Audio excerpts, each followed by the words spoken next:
לאמא לא נשאר עוד כוח, ואבא לא ידע מה לומר. ביום שהחלטתי לברוח, הלב כמעט נשבר, אבל הכל בער, כן, הכל בער, ולי חיכתה הרכבת. הרגשתי כמעט כמו בסרט, והייתי בלי ספק הגיבור.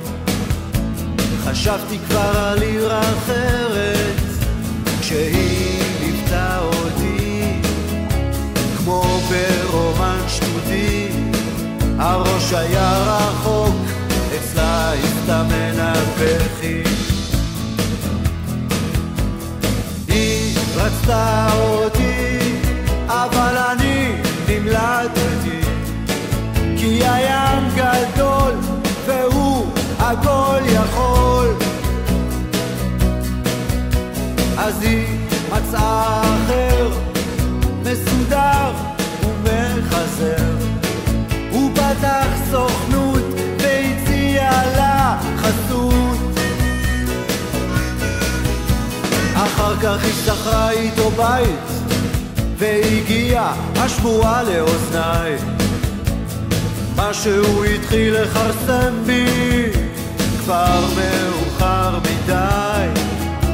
עכשיו כבר לא כדאי, אין לאן לחזור, צריך להמשיך וללכת. קניתי לי חבר בשם דייגו, כמה בירות, זה כל מה שהוא לקח. אמר שזה ממיס את האגו, על הרצפה צנח. הוא לא היה פרחח, היה טייס מורשה, לקח אותי עד לוולנסיה,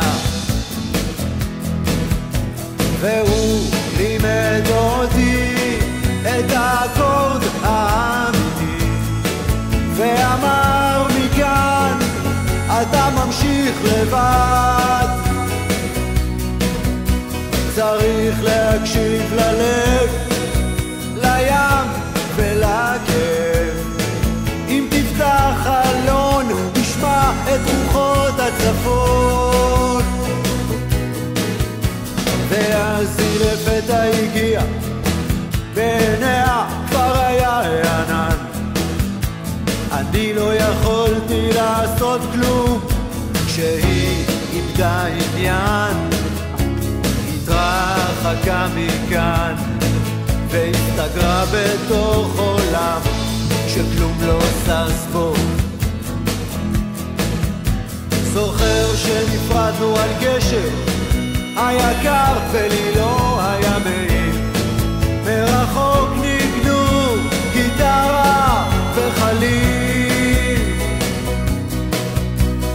היא חזרה אליו להתנחם בזרועותיו, ואני המשכתי הלאה לבדי.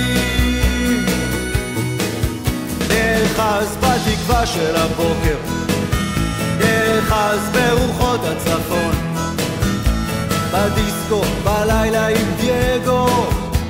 אני